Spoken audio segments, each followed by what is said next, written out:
IT ದಾಳಿಯ ವಿಚಾರಕ್ಕೆ ಸಂಬಂಧಪಟ್ಟಂತೆ ಎಚ್.ಡಿ. ರೇವಣ್ಣ ಅವರು ಏನ್ ಹೇಳಿದ್ದಾರೆ ಅನ್ನೋದರ ಜೊತೆಗೆ ಅವ್ರ ಜೊತೆ ಮಾತನಾಡಿದ್ದಾರೆ ನಮ್ಮ ರಿಪೋರ್ಟರ್ ಅಶೋಕ್. ಏನ್ ಹೇಳಿದ್ದಾರೆ ನೋಡೋಣ. ಲೋಕಸಭಾ ಚುನಾವಣೆ ಹೊಸ್ತಿಲಲ್ಲಿ ಐಟಿ ಇಲಾಖೆ ಐಟಿ ದಾಳಿಯನ್ನು ಮಾಡಿದೆ. ರಾಜ್ಯದ ಹಲವೆಡೆ ಐಟಿ ದಾಳಿಯನ್ನು ಮಾಡಿದೆ. ಮಂಡ್ಯ ಮತ್ತು ಹಾಸನ ಎಲ್ಲ ಕಡೆ ಐಟಿ ದಾಳಿಯನ್ನು ಮಾಡಿದೆ. ಜೊತೆಗೆ ಹಾಸನದಲ್ಲಿ 10 ಕಡೆಗೂ ಹೆಚ್ಚು ಕಡೆ ದಾಳಿ ಮಾಡಿದೆ ಅನ್ನುವಂಥ ಮಾಹಿತಿ ಸದ್ಯಕ್ಕೆ ಲಭ್ಯವಾಗ್ತಿರುವಂಥದ್ದು. ಹಾಸನದ ಲೋಕೋಪಯೋಗಿ ಕಚೇರಿ ಸೇರಿ ಚನ್ನರಾಯಪಟ್ಟಣದ ಕೆಲ ಗುತ್ತಿಗೆದಾರರ ಮನೆ ಮೇಲೂ ಕೂಡ ಐಟಿ ದಾಳಿಯನ್ನು ಮಾಡಲಾಗಿದೆ. ನನ್ನ ಜೊತೆಗೆ ಸಚಿವ ಎಚ್.ಡಿ. ರೇವಣ್ಣ ಇದ್ದಾರೆ, ಅವ್ರನ್ನ ಮಾತಾಡ್ತೇನೆ. ಸರ್, ಈಗ ಇದು PWD ಕಚೇರಿ ಮೇಲೆ ಮತ್ತು ಗುತ್ತಿಗೆದಾರರ ಮೇಲೆ ಐಟಿ ದಾಳಿಯನ್ನು ಮಾಡಿದೆ, ಇದ್ರ ಬಗ್ಗೆ ಏನು ಹೇಳ್ತೀರಿ ಸರ್? ನಾನು ಯಾವುದೇ ವಿಷಯ ಇದ್ರ ಬಗ್ಗೆ ರಿಯಾಕ್ಟ್ ಮಾಡೋಕ್ಕೆ ಹೋಗಲ್ಲ. ಈ ರಾಷ್ಟ್ರದಲ್ಲಿ ಯಾವ ರೀತಿ ನಡೀತಾ ಇದೆ ಅನ್ನೋದನ್ನ ರಾಜ್ಯದ ಜನತೆ ತಿಳ್ಕೊತಾರೆ. BJP ಬಂಡವಾಳ ಬರುತ್ತಿದ್ದಕ್ಕೆ ಗೊತ್ತಾಯ್ತೇನ್ರಿ. ಯಾರು IT ಚೀಫ್ ಇದ್ದಾರೆ ಅವರು BJPಯ ಇದಕ್ಕೆ ಮೆಂಬರ್ಶಿಪ್ ತಗೊಂಡು ಎಲ್ಲರೂ ಲೋಕಸಭೆಗೆ ಒಂದು ಸೀಟ್ ಕೊಡೋದು ಒಳ್ಳೆಯದು. IT ಚೀಫ್ಗೆ ಏಜೆಂಟಾಗಿ ಕೆಲಸ, ಈ ರಾಜ್ಯದಲ್ಲಿ BJPಯ ಏಜೆಂಟಾಗಿ ರಾಜ್ಯದ IT ಚೀಫು ಕೆಲಸ ಮಾಡ್ತದೆ. ಸರ್, ಈಗ BJP ಈಗ ಇಂಥ ಸಮಯದಲ್ಲಿ ಲೋಕಸಭೆ ಚುನಾವಣೆ ಸಂದರ್ಭದಲ್ಲಿ ದ್ವೇಷ ರಾಜಕಾರಣ ಮಾಡ್ತಿದೆ ಅಂತ ಅನಿಸಿದೆಯಾ? ಇಂಥವೆಲ್ಲ ದೇವೇಗೌಡರು ಎದುರಿಸೇ ಬಂದಿರೋದು. ಇವೆಲ್ಲ ಎದುರಿಸೇ ದೇವೇಗೌಡರು ಮುಖ್ಯಮಂತ್ರಿ, ಲೋಕೋಪಯೋಗಿ ಮಂತ್ರಿ, ಪ್ರಧಾನಮಂತ್ರಿ ಹುದ್ದೆವರೆಗೆ ಹೋಗಿದ್ದಾರೆ. ಇದು ಭಾರಿ ದಿವಸ ನಡೆಯಲ್ಲ. ಇದು ಅಂತ್ಯಕಾಲ, BJP ಅಂತ್ಯಕಾಲ. ಈ ರಾಷ್ಟ್ರದಲ್ಲಿ BJP ಅಂತ್ಯಕಾಲ ಇದು ನಡೀತಾ ಇದೆ. ಎಲ್ಲೆಲ್ಲ IT ದಾಳಿಗೆಲ್ಲ ಎದುರಿದಾರೆ, ಮನೆ ಸೇರ್ಕೋಬೇಕಾಯ್ತು. ಎಲ್ಲೆಲ್ಲಿ ದಾಳಿ ಮಾಡಿದ್ರೆ ಅಂತ ನಿಮಗೆ ಮಾಹಿತಿ ಇದೆ ಸರ್? ಗೊತ್ತಿಲ್ಲಪ್ಪ, ಎಲ್ಲರೂ ಮಾಡ್ಕೊಳ್ಳಿ, ನಾನೇನು ಬೇಡ ಅಂತ ಹೇಳಿದ್ದೀನ. ಕಾನೂನು ಬಾಹಿರವಾಗಿದ್ದರೆ ಕ್ರಮ ತಗೊಳ್ಳಿ. ಈಗ ನಿನ್ನೆ ಕೂಡ CM ಹೇಳಿದ್ರು ಐಟಿ ದಾಳಿ ಮಾಡೋದಕ್ಕೆ ರೆಡಿ ಆಗಿದ್ದಾರೆ. ಆಯ್ತಲ್ಲ, ಗೊತ್ತಲ್ರಿ. ಇದರಿಂದ ಎದುರಿಸ್ತಾನೆ ಅವನು ಪುಟ್ಕೋಸಿ IT ಚೀಫ್ ಇಟ್ಕೊಂಡು ಎದುರಿಸ್ತಾನೆ ಅಂತ ಮೋದಿ ಎದುರಿಕೊಂಡು ಕೂತ್ಕೋತೀವಿ ಏನ್ರಿ ರೀ? ಇಂಥವೆಲ್ಲ ಎಷ್ಟು ಜನ ನೋಡಿದೀವಿ IT ಚೀಫ್ನಂತ. ಎಲೆಕ್ಷನ್ BJP ಸೋಲಿನ ಭೀತಿಯಿಂದ ಈ ರೀತಿ ಮಾಡ್ತಾ ಇದೆ. ಅದನ್ನೆಲ್ಲ ಅದೇ ಇವತ್ತು ಈ ರಾಜ್ಯದಲ್ಲಿ ಸೋಲಿನ ಭೀತಿ ರಾಷ್ಟ್ರದಲ್ಲಿ. ಯಾವನು IT ಚೀಫ್ ಇಟ್ಕೊಂಡು ಎದುರಿಸ್ತೀವಿ ಅಂದರೆ ಇಂಥವ್ರನ್ನೆಲ್ಲ ಎದುರಿಸೋಕ್ಕೆ ಏನು ಎದುರಿತೀವಿ ಅಂತ ತಿಳ್ಕೊಂಡಿದ್ದೀವೇನ್ರಿ? ಅವನ್ನ ಹೋಗಿ ಅವ್ರ ಮನೆ ಇದಕ್ಕಿರೋ ಕೇಳಿ IT ಚೀಫ್ನ. ಸರ್, ಜೊತೆಗೆ ಕಾಂಗ್ರೆಸ್ ಅವ್ರ ಮೇಲೆ ಮಾಡಿಲ್ಲ, BJP ಮನೆಯವ್ರ ಮೇಲೆ ಮಾಡಿಲ್ಲ, ಪರ್ಟಿಕ್ಯುಲರ್ JDS ಅವ್ರ ಮನೆ ಮೇಲೆ ದಾಳಿ ಮಾಡಿದ್ದಾರೆ.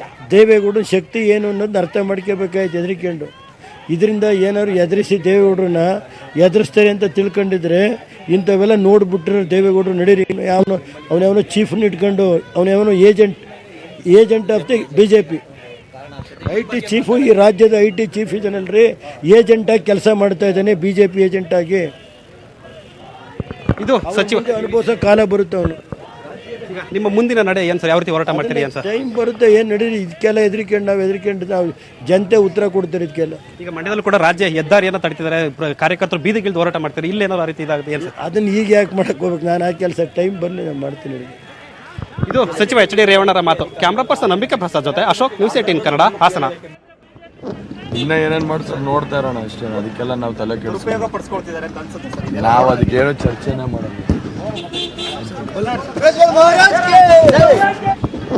ಇನ್ನ ಏನೇನು ಮಾಡ್ತಾರೆ ನೋಡ್ತಾ ಇರೋಣ ಅಷ್ಟೇ. ಅದಕ್ಕೆಲ್ಲ ನಾವು ತಲೆ ಕೆಡಿಸ್ಕೊಳ್ತಿದ್ದಾರೆ. ನಾವು ಅದಕ್ಕೇನೋ ಚರ್ಚೆನೇ ಮಾಡೋಣ. ಏನು ನನ್ನ ದಿನ CM ರವರು ಒಂದು ಹೇಳಿಕೆಯನ್ನು ಕೊಟ್ಟಿದ್ರು, ನಾಳೆ ಬೆಳಗ್ಗೆ 5 ಗಂಟೆಗೆ IT ರೈಡ್ ಆಗುತ್ತೆ ಅಂತ ಹೇಳಿ. ಅದೇ ರೀತಿ ಕೂಡ ಈಗ ಮಂಡ್ಯ ಜಿಲ್ಲಾ ಉಸ್ತುವಾರಿ ಸಚಿವರಾದ ಪುಟ್ಟರಾಜ ಮನೆ ಮೇಲೆ ಕೂಡ IT ರೈಡ್ ಆಗಿದೆ. ಬನ್ನಿ ಅವರನ್ನೇ ಮಾತಾಡ್ಸೋಣ. ಇದು ಯಾವ ರೀತಿ ಆಯಿತು ಮತ್ತು ಹೀಗೆಲ್ಲ ನಡೀತಿದೆ, ಇದರ ಹಿಂದೆ ರಾಜಕೀಯ ಪ್ರೇರಿತ ಇದೆಯಾ ಅದರ ಬಗ್ಗೆ ಮಾತಾಡ್ಸೋಣ. ಸರ್, ನಮಸ್ತೆ ಸರ್.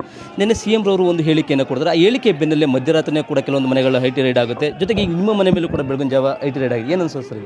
ಅದು 100ಕ್ಕೆ 100 ರಾಜಕೀಯ ಪ್ರೇರಿತವಾದಂಥ ಇದು IT ದಾಳಿ ಅಂತಕ್ಕಂಥದ್ದನ್ನು ಈಗಾಗಲೇ ಸ್ಪಷ್ಟಪಡಿಸಿದ್ದೀನಿ, ಈಗಲೂ ಹೇಳ್ತಾ ಇದ್ದೀನಿ. ಇದರಿಂದ ನಮ್ಮನ್ನು ಕಟ್ಟಾಕ್ಬೋದು ಅಂತೇಳಿ BJPಯ ನಾಯಕರುಗಳು ಏನು ಇವತ್ತು ಬೆಂಬಲ ಕೊಟ್ಟಿದ್ದಾರೆ ಇಂಡಿಪೆಂಡೆಂಟ್ ಅಭ್ಯರ್ಥಿಗೆ, ಇದರಿಂದ ಭಾವಿಸಿದರೆ ಭ್ರಮೆ ಅಷ್ಟೇ. ಇವತ್ತಿಂದ ನಿಜವಾದಂಥ ರಾಜಕೀಯ ಇವತ್ತು ಈ ಜಿಲ್ಲೆ ಒಳಗೆ ಪ್ರಾರಂಭ ಆಗುತ್ತೆ. ಈಗ ಏನು CM ಪುತ್ರ ಈ ಒಂದು ನಿಖಿಲ್ ರವರು ಮಂಡ್ಯಕ್ಕೆ ಸ್ಪರ್ಧೆ ಮಾಡಿದ ನಂತರ ಈಗ ನಿಮ್ಮನ್ನು ಟಾರ್ಗೆಟ್ ಮಾಡ್ಕೊಂಡು ಇದನ್ನು ಮಾಡ್ತಾ ಇದ್ದಾರೆ. ಎಲ್ಲೋ ಒಂದು ಕಡೆ ಇದು ರಾಜಕೀಯ ಪ್ರೇರಿತವಾಗಿ ನಿಮ್ಮನ್ನು ಕಟ್ಟೆ ಹಾಕಲಿಕ್ಕೆ, ಅಂದರೆ ನಿಮ್ಮನ್ನು ಈ ಒಂದು ಕ್ಷೇತ್ರದಲ್ಲಿ ನಿಖಿಲ್ ಅವ್ರನ್ನ ಸೋಲಿಸಲಿಕ್ಕೆ ಈ ರೀತಿ ಮಾಡ್ತಿದ್ದಾರೆ ಸರ್? ಇದರಿಂದ ನಿಖಿಲ್ ಅವ್ರನ್ನ ಸೋಲಿಸೋದಲ್ಲ, ಅವ್ರಿಗೆ ಒಂದು ಕೊಂಕು ಆಗದ ರೀತಿಯಲ್ಲಿ ನನ್ನ ಪಕ್ಷದ ಕಾರ್ಯಕರ್ತರು, ಮುಖಂಡರು ಈ ಕ್ಷಣದಿಂದ ಜವಾಬ್ದಾರಿ ಹೊರ್ತಾರೆ. ಇದರಿಂದ ಸ್ಫೂರ್ತಿ ಜಾಸ್ತಿ ಆಗಿದೆ ನಮಗೆ. ಸರ್, ಈಗ ನಿಮ್ಮ ಮನೆ ಮೇಲೆ ಎಲ್ಲೆಲ್ಲಿ ದಾಳಿ ಆಗಿದೆ, ಎಷ್ಟು ಜನ ಅಧಿಕಾರಿಗಳು ಬಂದು ಇದು ಮಾಡ್ತಾರೆ ಸರ್? ಬಹುತೇಕ ನಮ್ಮ ಜಿಲ್ಲಾ ಪಂಚಾಯತ್ ಸದಸ್ಯರು, ನನ್ನ ಸಹೋದರನ ಮಗ ಅಶೋಕ್ ಅವರು, ಅವರ ಸಹೋದರ ಶಿವಕುಮಾರ್ ಮೈಸೂರಲ್ಲಿ, ಹರೀಶ್ ಕುಮಾರ್, 3 ಮನೆಗಳ ಮೇಲೆ ದಾಳಿ ಮಾಡಿದ್ದಾರೆ. ಸರ್, ಈ ದಾಳಿ ಹಿಂದೆ ಜಿಲ್ಲೆಯ ಪ್ರಭಾವಿ ಮಾಜಿ ಸಚಿವರು ಸೇರಿದಂತೆ ಅನೇಕರು ಕೂಡ ಇದು ಹೊಂದಿದ್ದಾರೆ. ಜೊತೆಗೆ ಪಕ್ಷದ ಅಭ್ಯರ್ಥಿ ಕೂಡ ಬೆಂಬಲ ಇದೆ ಅನ್ನೋ ಮಾತುಗಳು ಕೇಳ್ಬರ್ತೀವಿ. ಇದು ಇಷ್ಟು ಬಹುತೇಕ ಯಾರ್ಯಾರ್ದು ಇದೆ ಅಂತಕ್ಕಂಥ ಬಂಡವಾಳನ ಈಚೆ ತೆಗಿತೀವಿ. ಈ ಕ್ಷಣದಿಂದ ನಮ್ಮ ಕಾರ್ಯಕರ್ತರು ಮುಖಂಡ್ರೆ ಅವರೇನು ಹಿಂದೆ ಪ್ರಚಾರಕ್ಕೆ ಹೋದರೆ ಮುಂದೆ ಯಾವ ರೀತಿ ದುಡ್ಡು ಹಂಚ್ಕೊಂಡು ಹೋಗ್ತಾ ಇದ್ರು, ಆ ಕ್ಲಿಪ್ಗಳೇನಿದೆ ಅವನ್ನ ಬಯಲು ಮಾಡಿ ಇನ್ನು ಮುಂದೆ ಅವ್ರಿಗೆ ಸರಿಯಾದಂಥ ಶಾಸ್ತಿ ಮಾಡ್ತಕ್ಕಂಥ ಕೆಲಸ ಆಗುತ್ತೆ, ನಮ್ಮ ಕಾರ್ಯಕರ್ತರು ಮಾಡ್ತಾರೆ. ಕೇಂದ್ರ ಸರ್ಕಾರ ಅಧಿಕಾರಕ್ಕೆ ಬಂದ ಮೇಲೆ ಏನು ಇಡಿ ಇದೆ ಅಥವಾ ಐಡಿ ಇದೆ ಇವೆಲ್ಲದರ ದುರುಪಯೋಗ ಪಡ್ಕೊಂಡು ಯಾರ್ಯಾರು ಆಗೋಲ್ಲ ಅವ್ರನ್ನೆಲ್ಲ ನಾಯಕರ ಮೇಲೆ ಈ ರೀತಿ ದಾಳಿಗಳು ಪದೇ ಪದೇ ನಡೀತಾ ಇದೆ, ಕೇಂದ್ರದಲ್ಲಿ ಇರ್ಬೋದು ಅಥವಾ ರಾಜ್ಯದಲ್ಲಿ ಇರ್ಬೋದು. ಈ ರೀತಿ ಅದನ್ನು ಏನು ಸಂದೇಶ ಕೊಡ್ಬೋದು ಸರ್? ಈಗ ರಾಜ್ಯದಲ್ಲಿ ಒಂದು ಇದಿದೆ, ಕೇಂದ್ರ ಮತ್ತು ರಾಜ್ಯ ಸರ್ಕಾರ ಆಡಳಿತ ಇದೆ. ಈ ರೀತಿಯಾದಾಗ ಎಲ್ಲ ಒಂದು ಕಡೆ ಸಂವಿಧಾನ ಧಕ್ಕೆ ಬರ್ಬೋದಾ ಇದು ವ್ಯವಸ್ಥೆಗೆ? IT ಮುಖ್ಯಸ್ಥರು ಏನಿದ್ದಾರೆ ಅವರು ಭಾರತೀಯ ರಾಷ್ಟ್ರೀಯ ಜನತಾ ಪಾರ್ಟಿ ಅಧ್ಯಕ್ಷರ ಕೈಗೊಂಬೆಯಾಗಿ ಕೆಲಸ ಮಾಡ್ತಾ ಇದ್ದಾರೆ. ಈ ಬಂಡವಾಳ ನಡೆಯೋದಿಲ್ಲ.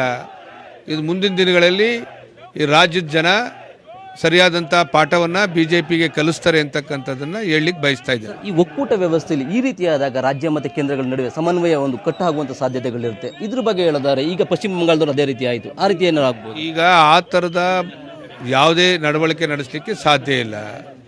ಆ ಕಾರಣದಿಂದ ಇದರಿಂದ ಏನಾದರೂ BJPಯವರು JDSನ ಹಿಡಿದು ಕಟ್ಟಾಕ್ಬೋದು ಅಂತ ತಿಳ್ಕೊಂಡಿದ್ದಾರೆ. ಅವ್ರ ಭ್ರಮೆ ಅಷ್ಟೇ. ನಮ್ಮ ಸ್ಪೀಡನ್ನು ಇವತ್ತಿನ ಜಾಸ್ತಿ ಮಾಡಿದ್ದಾರೆ, ಅವ್ರಿಗೆ ಧನ್ಯವಾದ. ಪುಟ್ಟರಾಜು ಸರ್, ಇದರಿಂದ ಏನಾದ್ರು ವಿಚಲಿತರಾಗ್ತಾರ? ನೋಡ್ತಾ ಇದ್ದೀರಲ್ಲ, ಬೆಳಗ್ಗೆಯಿಂದ ಆರಾಮಾಗಿ ಕೂತು ನಿಮ್ಮ ಜೊತೆ ಮಾತಾಡ್ತಾ ಇದ್ದೀನಿ.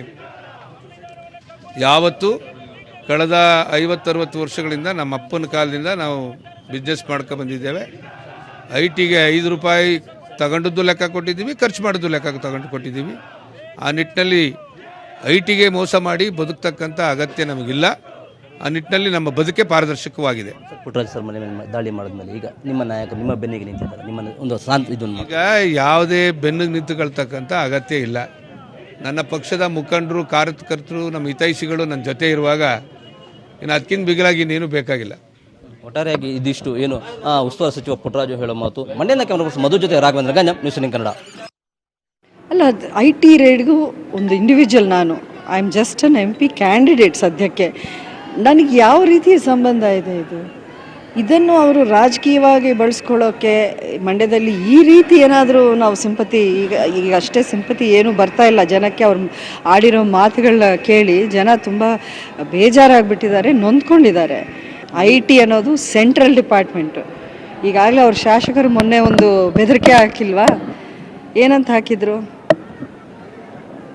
ದರ್ಶನ್ ಯಶು ಸಿನಿಮಾದವರು ಮರ್ಯಾದೆಯಿಂದ ಮನೆಯಲ್ಲಿ ಇಲ್ಲ ಅಂದರೆ ನಾವು ಎಲ್ಲ ತನಿಖೆ ಮಾಡಿಸ್ತೀವಿ ಅಂತ. ಸೊ ಈ ರೀತಿಯ ರಾಜಕಾರಣ ಅವ್ರಿಗೆ ಬಿಟ್ಟಿತ್ತು. ನಾನೇನು ಅಧಿಕಾರದಲ್ಲಿಲ್ಲ, ನನಗೆ ಯಾವ ಪೊಸಿಷನೂ ಇಲ್ಲ. ಈ ರೀತಿ ಒಂದು IT ಕನೆಕ್ಷನ್ಸು ನನಗೆ ನಿಜವಾಗ್ಲೂ ಇಲ್ಲ. ಅದು ಆ ಥರ ಅವ್ರಿಗೆ ಅನಿಸಿದ್ರೆ let them take it up with the central government. ಯಾರ ಬಗ್ಗೆ ಅವರ ಆರೋಪ, ಯಾರ ಬಗ್ಗೆ ಅವ್ರಿಗೆ ಅನುಮಾನ ಇದೆಯೋ ಅವ್ರ ಬಗ್ಗೆ ಮಾತಾಡಲಿ. ಅವ್ರಿಗೆ ಇನ್ನೇನಿದೆ ಟಾಪಿಕ್ ಮಾತಾಡೋಕ್ಕೆ?